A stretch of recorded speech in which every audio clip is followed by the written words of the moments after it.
Welcome everyone to the Synapse Philosophy Group, and I'm here with my man Alan Lichter, and we're discussing intention and adjusting at the innate level. And he had something to share. Can you share that, Alan? Yes, I was listening to a podcast today with a gentleman named Stefan Schwartz, and he has done research on distance learning and connection. And ultimately he was talking about at about the 1 hour point of this podcast.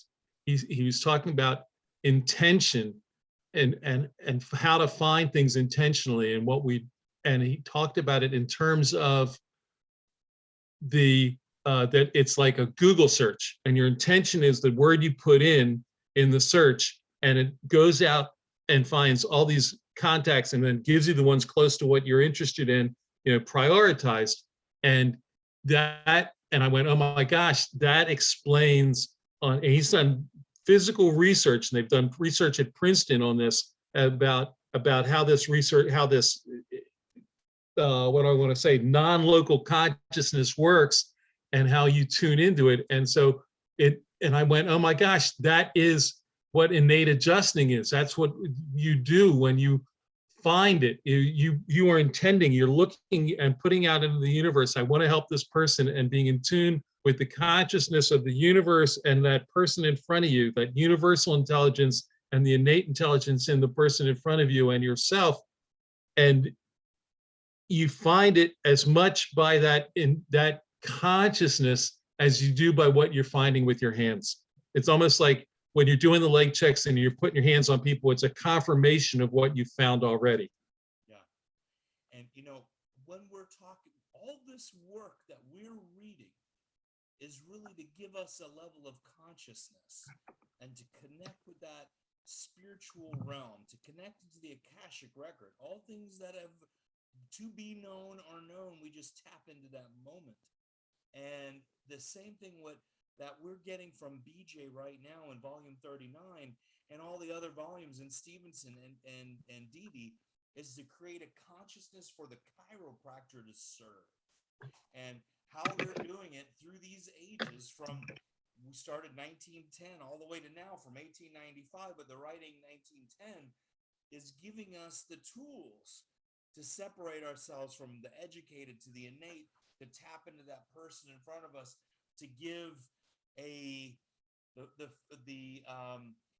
most innate to innate service, and to get the educated man out of the way. And when you were talking about that, that's why I tried to hit record when you were saying it just freely, and I asked you to repeat it, which is never easy. And well, it's interesting because he talks about how we've gotten lost in the scientific validation of everything. And when you look at all religions, and he talks about religions and he goes through a whole thing about how each one is developed the same way, from a specific place and a specific, how energy is concentrated when you come together. And it was fascinating talk, the whole thing. And the fact is that he says, we have to get back to, if we can get back to this global consciousness concept, yeah, that's bigger than, which I said universal intelligence, and if we can get back to that and get outside of the pure science aspect, that's really the reality. And he's talking about that there's research being done that validates that consciousness is bigger. It's the same thing of what we're doing in chiropractic. You realize, absolutely, that's exactly right. That's what I'm saying. We've been talking about it for 100 and, let's say, 1910. Okay, so 100 and what is that? 12 years. We've been saying that.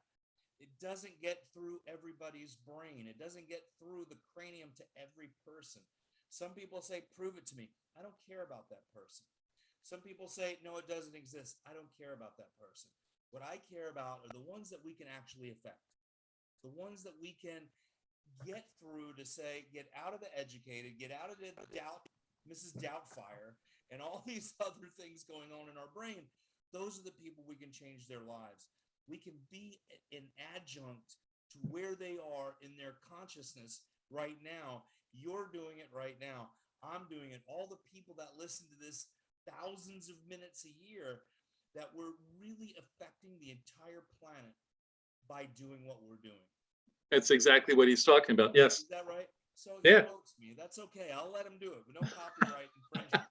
So when we're going into this really and getting deeper, and what we're going to do is start getting deeper into philosophy of serving humanity, because I don't show up here. We show up here because we like being, talking philosophy and all that stuff. But originally, what we're all about is changing the lives of people. We became chiropractors to help serve humanity.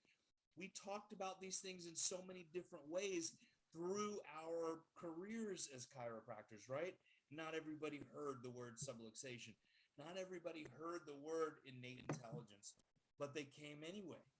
And we are literally, right now, by creating a consciousness of wellness in our whatever wellness still means today, we are changing the world by effectively understanding more about ourselves so we can serve at our innate level. Excuse me 1 minute. So I'm excited. That really excited me, Alan. Thank you so much. I'll send you a link. It's a podcast called Comes a Time, and it's Oteil Burbrick and I forget Mike's last name, but this one is with this guy Stefan Schwartz, and it was fabulous. I'll send you a link to it because you really ought to listen to it. It's about an hour and 25 minutes, but it's really worth listening to. Post it on the Synapse page so everybody can get it. Okay, on the Synapse Philosophy Okay. page. So let's get back to chiropractic philosophy right here, which I feel that is also chiropractic, philosophy. Now, one of the things that the researcher of BJ Palmer, did research too. BJ was a researcher, clinically controlled research, subluxation specific, adjustment specific. Those were a lot of research in those. But most of it, we're really talking about innate consciousness and spirituality and revering or having a service consciousness towards. It's the innate that we're really allowing, not the educated, not the physical body. It is innate that we're actually connecting to when we adjust. We're allowing the system to flow freely because that spirit within that meat bag that we all live in, that meat bag really has only molecules and atoms. The rest is spirit, all held together in a vibrational tone that innate creates. And innate is the expression of that universal. And the time that we're spending here really is, I see it, we're creating a vibration for Mother Earth and all the denizens of the earth. And if we are, one person holds that light and is able to shine that light and light another candle, we're all getting brighter together. So we left off on page 12. Am I correct? I believe so. That's what I had marked here. I'm going to read a little bit and then we'll trade off. Is that okay with you, Alan? Sounds good. All right.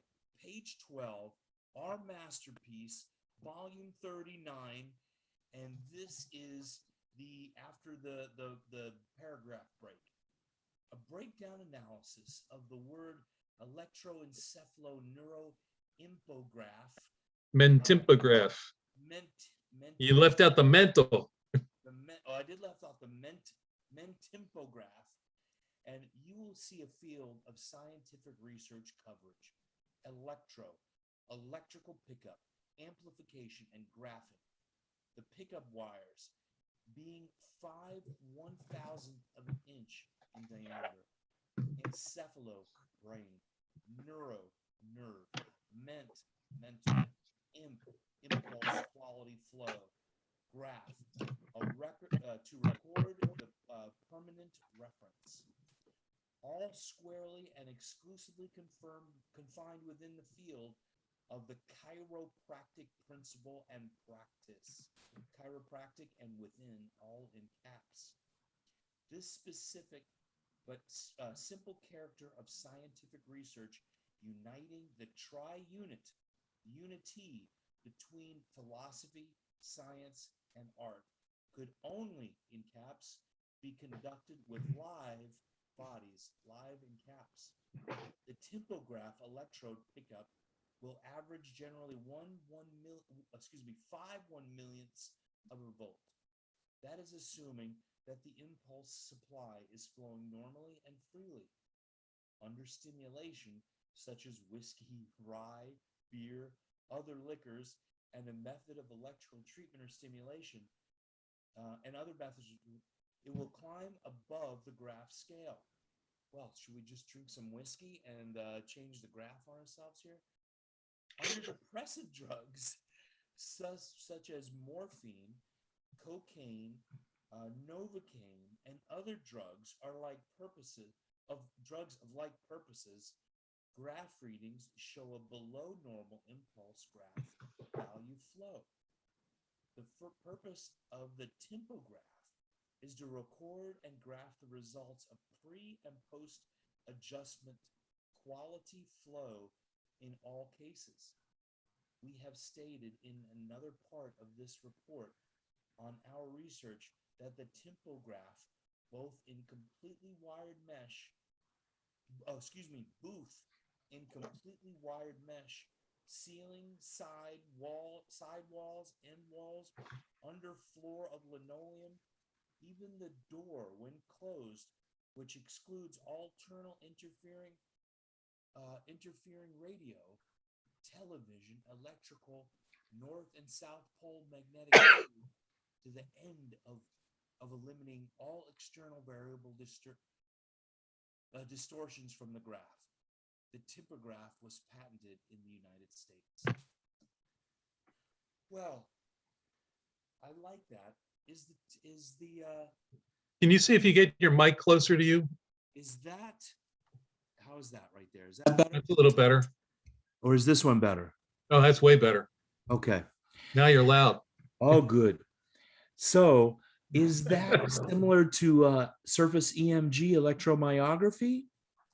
No, it's beyond that. It's beyond that, right? Yeah. It's beyond that. And I never fully comprehended what the electric neuromagneticograph was, but I saw pictures. I've seen pictures in some of the books where the patient would be lying there and these contacts are all along the spine. Yeah. I think it's like 10 contacts, 5 on each side. And he said he could track impulses moving both directions, I think. That's amazing, right? Was that the precursor to the lie detector? Is that what that was? Or because I know they're not related, but because he read graphs so much, he got involved in reading lie detector tests for the police. The lie detector was developed from BJ's inventions. I don't know that. Yep, that was something that we've read, and I've heard through chiropractic. Maybe I'm completely incorrect, but I'm pretty sure one of his inventions basically became the lie detector, or whatever that is. Okay, I'm going to keep going on. Well, he didn't develop. Wait, it's coming up next. Hold on, here it is. In securing lie detector tests, of which we did a great deal. That too was all exclusive, and so far as we know, the first such studio doing this work where it was done in shielded and grounded exterior walls. And when they did it at Palmer, they used the shielded rooms that they used they had shielded rooms they used for the electroencephalomagneticograph and for neurocalligraphing. He's getting into that right now. They was just talking about a minute ago, and he's saying they did that was the first place they did that they'd been doing. I think they did lie detector tests elsewhere, but this is the first time they were done in a shielded room to exclude any other exterior. That's what he's going into right now. Otto Schierbeck and I spent night and day to lick these distortions, and we might establish a perfect graph record without distortions. We finally licked that problem after years of work. It is possible to accurately and scientifically graph efferent and afferent quantity, mental impulse, and nerve force flows from any patient case without distortion. With only 5/1 millionth of a volt pickup, it must be amplified before it can be graphed. To amplify such a minute quantity was a simple matter, but to amplify these graphs 400 trillion times without distortion was a problem. I love it. Could you imagine that, right? Us audiophiles have that same issue.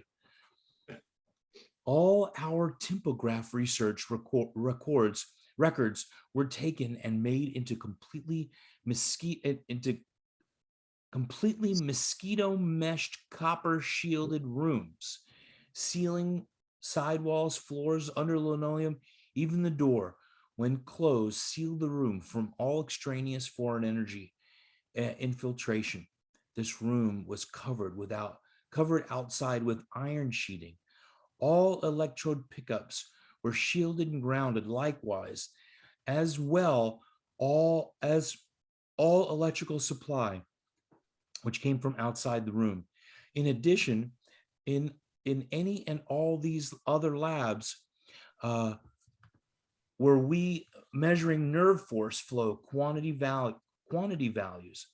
These labs were two likewise shielded and grounded. Now he's going to NCM right now.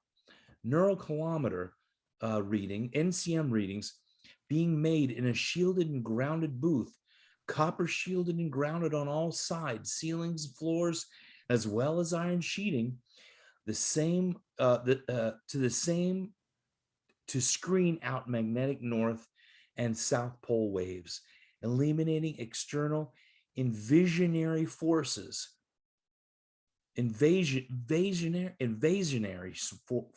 forces, which otherwise developed external variables in our recorded graph readings.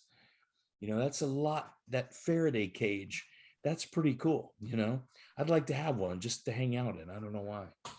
They also used to keep the NCMs. They had 3 of them in each of the scanning rooms, and they had spring water run through a box, and they would keep they'd keep 2 in the box and use 1, and they would only do a certain number of scans and then put it back in the box and take another one out that was cool, so that they were controlling the heat of the actual instruments that they were using to keep them at a more steady temperature when they were doing the graphs. That is really cool. That is really cool, you know? Yeah. All right. These graph readings now became a permanent record from day to day of the reductions of NCM readings as taken and recorded from day to day pre and post readings. All right. Now, he's getting more into these type of things about x-rays and explaining all these things. And some of it's pretty interesting. The most interesting thing I ran into was I have a holiday card from the Salvador Dali Society that was holding my place from the last time I was reading this. This was, oh my goodness. That's pretty funny. Oh, that's great. So, you know, BJ worked hard in this research, and I honor him for it. And I really see, you know, him proving what we had all been saying. And as a youngster, you know, wants to, you know, disprove their father or mother, and I'm right, you're wrong. And where he did a lot of that in his early years. And I really see where he became much more spiritual in his time. And this book gets to that. What this masterpiece, really, the beginning of this, is talking about nerve tracing, X-ray, and all the research, the neurokilometer, adjusting tables.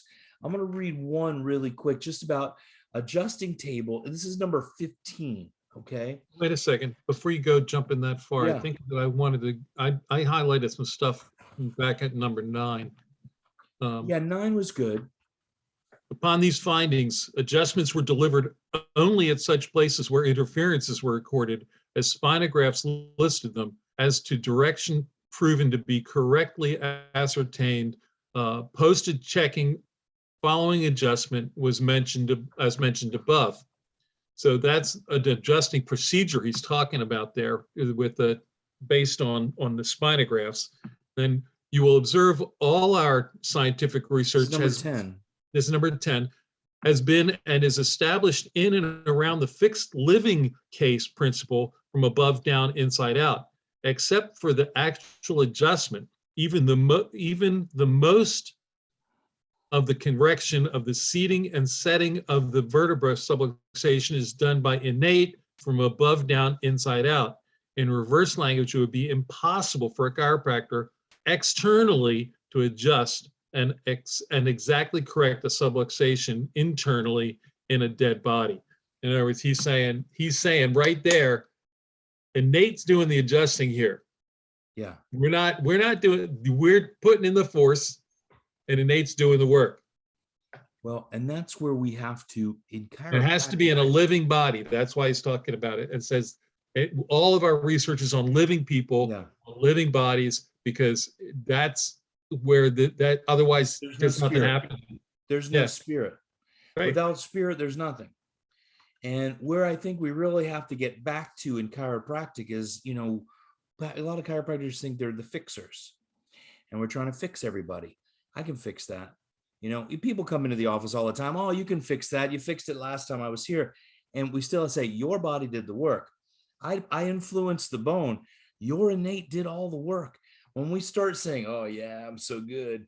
There's one, I can't remember which book it was in, but BJ said, the first time I helped somebody with a back issue, whatever it was, his low back hurt, and I adjusted him. The first time it went away. The next person that came in took me 2 adjustments and went away. The next time did the same thing, 5 adjustments, didn't go away. 5 more never went away either. It's not what we're doing, it's what innate really wants in that moment. That's why adjustments can really never be the exact same twice. No. And how many times do you adjust somebody that says I have low back pain, and you adjust their cervical spine and it goes away? Or they have headaches and you adjust their sacrum or their fifth lumbar or something, and the headache goes away. It's finding where the body needs the force to come in to allow innate to do the correction and allows the symptom to change. It's not necessarily always the old Merrick system says the nerve goes here, you adjust here because that's where it hurts. Yeah. And that is a consciousness to bring back into the 21st century here, because really chiropractors, I have to say, we've been pigeonholed. I think a lot of it has to do with the techniques of the fixers. You do this, you fix that. You do that, you'll fix this. The reality, we just said it. It's the living part. You can't fix it in a dead body. You can't fix it in a living body. The body itself, the spirit has to do the fixing, if we want to put it in that sense. We have to be willing to see a bigger picture of what we're attempting to assist with here. One of my coaches long ago said, take no responsibility, take no blame. I'm not fixing you, and it's not my fault if it doesn't get better, but it's, and I say to patients, I say, I have seen many people that have similar situations, and I expect yours to improve too.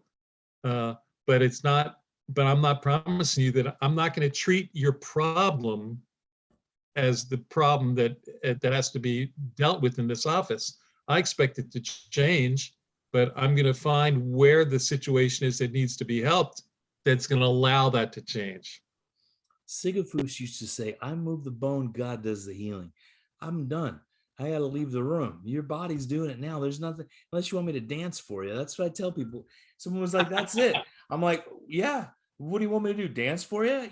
You would be very unhappy if I did that.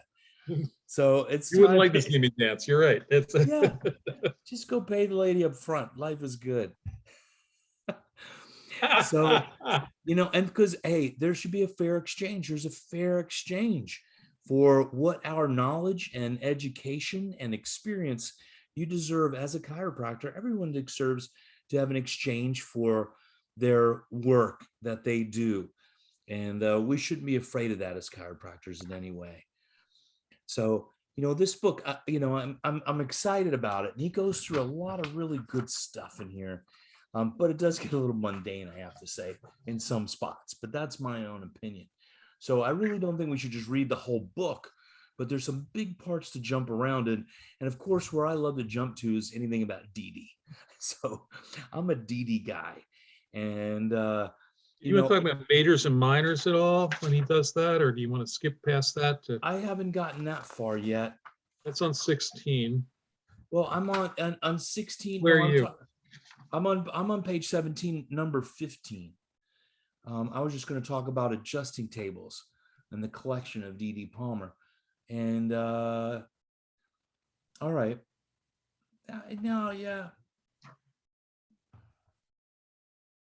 Well, I'm just going to read this and we can go back to the other. Go ahead. Go ahead. Adjusting tables, number 15, adjusting tables on page 17. A museum collection from 1895 to date. Number 1 is the first adjusting table D.D. Palmer adjusted Harvey Lillard on. It is a one-piece flat board. Number 2 is the Adams suit case. Suitcase. Excuse me. This Adams suitcase, portable folding adjusting table to be taken from office to home visit. Number 3 is a crude plumber's pipe, 2-piece made by Dan Riesland, Duluth, Minnesota. Way back when, on exhibition, are tables made when we adjusted the knee chest posture position. Number 4 is a massive, heavy hydraulic lift table made by Bert Clayton. And then he says, step by step, we progressed in developing a table as we developed the art of adjusting vertebral subluxations. As we developed the adjusting technique based on our scientific research down through the ages, we developed tables to adapt themselves to it. Some 18-year-old tables are placed on top of the big showcase in the clinic hallway, as well as the opposite wall suspended from the ceiling. The B.J. Palmer student and private clinic rooms are equipped with 45 of the latest models of the Palmer Thompson head drop adjustable tables, even to lift tables for the convenience of difficult cases. Now, I'm going to finish this real quick. Yeah.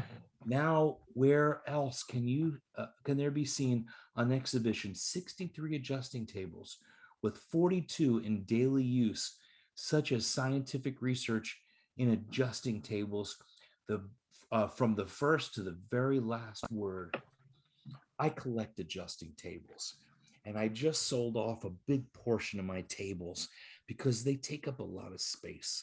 Yeah. And I've been talking to a gentleman, and we're talking about recreating some of the very good ones, which the Rock, which he is talking about, the Thompson, the Palmer Thompson a table with the hydraulic drop, or the raise and lower and that light drop.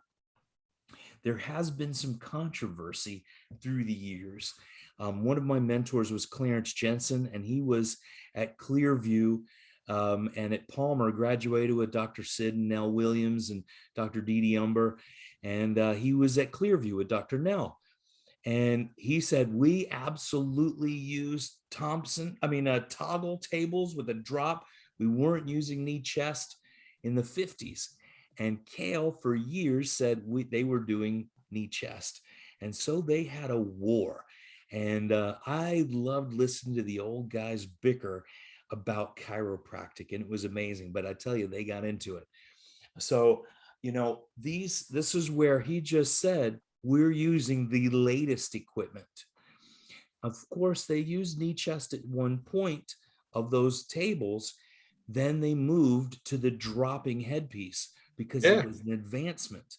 So he said it right here. And that's why I wanted to read that. And I'm not saying anybody's right or wrong because, it was but it's a thing of contention because everyone wants to make up their own thing very often. But you got to go to the horse's mouth. And that was on page 17 of B.J. Palmer's book. So I wanted to get that part out. I got certified by Dr. Clay Thompson and used to help at his seminars. He used to have me get up and adjust sometimes at his seminars. And he would sit there and go, Alan, you get up there. And the Thompson table was designed to use less force and allow for a faster adjustment. Because you put it, if you use the table properly, you set it so that it's just holding the patient's weight. And as soon as you put in a little force, it's going to drop. So you don't have to use a lot of force, and it's the force of that little bit of force. Body in motion remains in motion. It drops and stops, and that's what creates, and that allows a lower force adjustment to happen. And it's not a hammer. It's no. not to have it the tightest tension to snap it down. No, it's the lightest possible tension that you could use. And I used that and very low force adjusting techniques primarily in my office. And you have to be able to, if you understand that everybody's different and everybody's different on a different day when they walk, same person on a different day when they walk in your office. Sometimes you need more force and sometimes you need less. But I like to see how much I could accomplish or allow Innate to accomplish with the least amount of force, because she doesn't usually want a lot. She only needs a little bit to be enticed to adapt. She doesn't. If your knowledge of the spine and the way it fits together, and use a low force, it doesn't take much to accomplish a lot, in my experience. Yeah. I primarily was activator. I used activator and then torque release, Dr. Holder's technique, the integrator instrument that allowed you to torque, an instrument that would put in torque as well as three-dimensional adjustment, and toggle recoil and Thompson technique would allow me to do more forceful adjustments. Now, I have a headpiece that I forgot the name of it, but it was made by Thompson, and that actually has torque. It's the round one. I don't use it because, and it actually, when you adjust, it drops and torques. It drops and torques. And I think that's where it has to be, where Jay Holder, where we got the torque release. But that's an old one. And I had the toggle one. We learned toggle. You learned we used to practice to be able to move your wrist, your arm without moving your hand, right? Oh yeah. And you torque. So you do put in torque in when you adjust. When you toggle, you're putting in torque. I'm talking about. Yes, that's toggle. But I'm talking the headpiece does that. Yeah. So but the torque release instrument is designed to duplicate a toggle torque and be able to torque. And Steve Hoffman, who teaches MC2, talks about torque is a key to adjusting throughout the spine in reality. So we've gotten through a lot of stuff. This is where I wanted to just get to, and it's exciting. We're now at time for our night, and Alan, I appreciate your input, and we got to a lot of really good stuff. Let me read one last paragraph here. Go ahead. At the bottom on page 19, near just before you get to adjusting techniques. You want to save that for later? Well, it relates to what we're just talking about, I think. So it says the ultimate objective is to locate and prove the location of interfering medium between living brain and body, which occasioned a reduction in quantity of flow between norm production above and abnormal manifestation below, in functional disturbance in some specific organ or organs. to subluxation. That's the key. And we can come back to that next week too. But Yeah. it fits in with what we're talking about, adjusting and specificity of adjusting. And that's the objective. And we can come back and start there next week too. That's fine.